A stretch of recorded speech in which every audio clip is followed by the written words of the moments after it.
Sayan, washing machine timer muna tayo. Paano malalaman kung sira na ang ating timer gamit ang ating multimeter. Saka sa simpleng paraan lang to para mas madali nyo siyang malaman kung sira na o buo pa. Ito yung ating timer. I-testingin natin ha. Katulad ng 3-way switch, mayroon siyang common. Ang common nito ay kulay gray. Saka na kulay gray yung common natin. Itong multimeter natin, ilalagay natin sa Wi-Fi sign o continuity. Ayan siya. Pagka pinagdikit nyo, tutunog siya. Ayan siya ha. Ito. Lalagay natin sa common kahit alin sa dalawa. Common o yung kulay gray. Ayan siya. Tapos, ilalagay natin sa kahit alin sa dalawa. Dapat may tutunog yan. Pansinin nyo kasayan ha. Pag pumitik to, tutunog, lilipat yung tunog sa kabila. Pag tumunog, lilipat dito. Ngayon kasi hindi siya tumutunog. Ang ibig sabihin, yung forward at saka yung reverse pareha sira. Pansinin nyo yung pitik ha. Yun. Pag pitik, lipat nyo.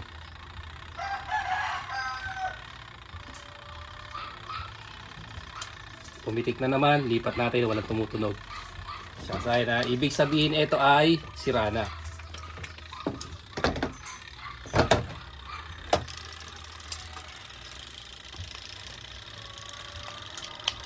Ito naman yung ating galing junk shop. Ito yung nabili natin sa ano ha, sa Lazada. Ito yung galing nating junk shop. Para pwede kayo bumili sa mga junk shop. Ito yung common, lagay natin kahit alin sa dalawa. Tapos, kahit alin sa dalawa, anin natin, lagay natin. Wala. Pag tumunog, pumitik, dapat ilipat sa kabila.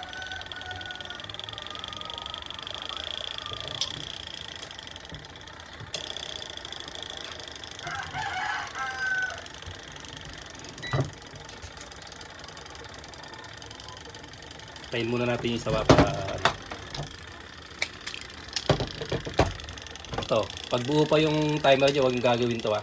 Pag umaandar kayo na papatay nyo siya, dapat pusa lang siya mamamatay. Yun ang sumisira sa ating timer, yung umaandar pa, papatay na natin. Tulad yan, tuloy-tuloy lang dapat yung ikot. Common natin, yan, nag-off na siya ha. Ay, buhay pa. Common natin yung gray, red. Yan siya sa'yo. Ibig sabihin, gagana yung ating forward.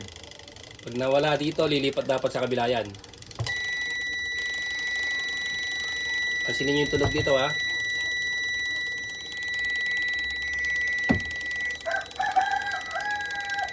Pipitik yan.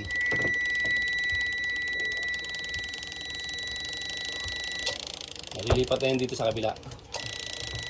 Ibig sabihin, buo yung ating forward at reverse. Tayo na ulit. Basta natin konti.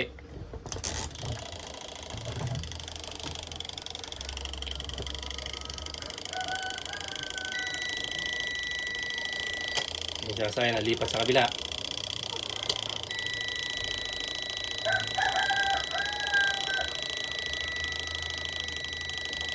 Sa ganitong paraan, madali nyo matetrace yung sira ng inyong, inyong washing. Huwag mo na kayo pupunta sa motor. Ayan, okay. Ibig sabihin, hindi porket tumutunog siya at umiikot ay buo yung ating timer.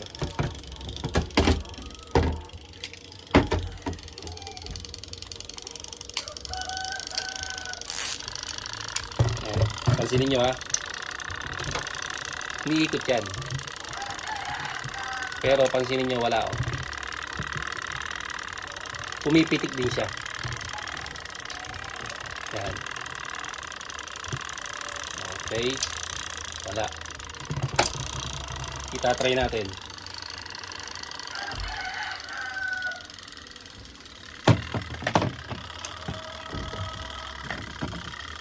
Ganito pagka naman mayroong ibang kulay, unahin nyo muna yung magkakakulay.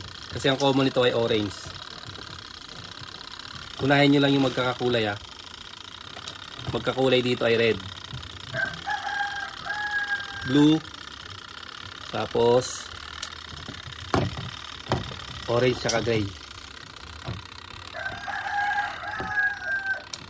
Yun na, under tayo ha. Inikit yung atlas sa karet. Siyang sign. Kung isipin nyo buo siya, pero wala. Pagpitik, wala rin. Ibig sabihin, sira yung forward natin, sira yung forward at saka yung ating reverse.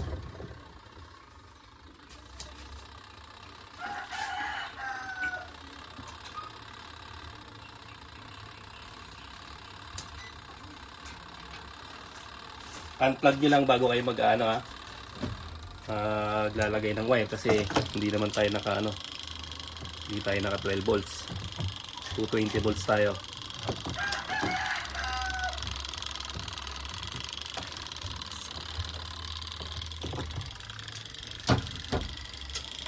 Unahin nyo lang yung magkakulay kasi replacement na to.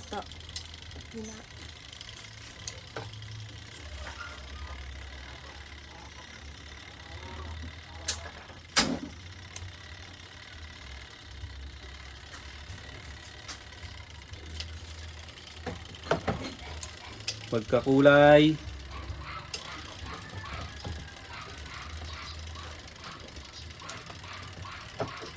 Magkakulay. Tapos yung hindi magkakulay, common natin yung gray.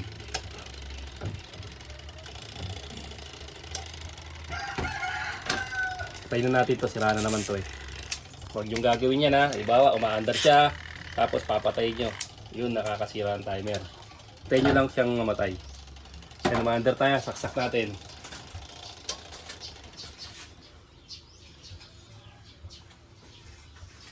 Uy, tapos na.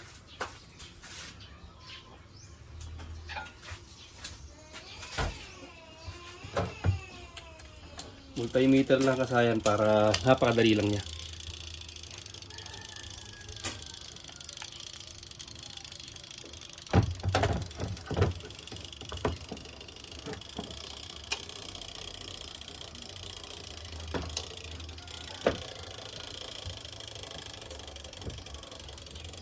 Napakadali lang niyang ma-trace.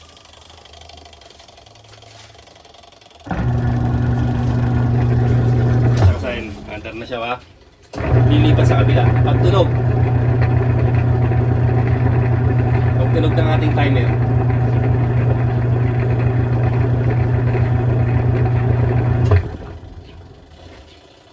Yan siya kasi.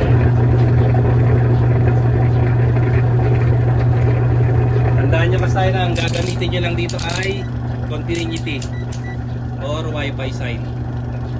Tapos hanapin nyo lang yung common. Tapos idikit nyo sa kanya habang umiikot siya. Pag hindi tumunog, sira yung reverse or forward. Lipat nyo sa kabila. Pag nag-click, hindi pa rin tumunog, ibig sabihin pareho silang sira. Ang siya kasayin. Ganun lang kasayin yung pag-test gamit ang multimeter. Napakasimple lang. Kayang-kaya nyo i-DIY yung washing. Para siguradong yung piyesang mabibili nyo hindi masasayang. Ganito lang mga kasayan. Salamat sa panonood.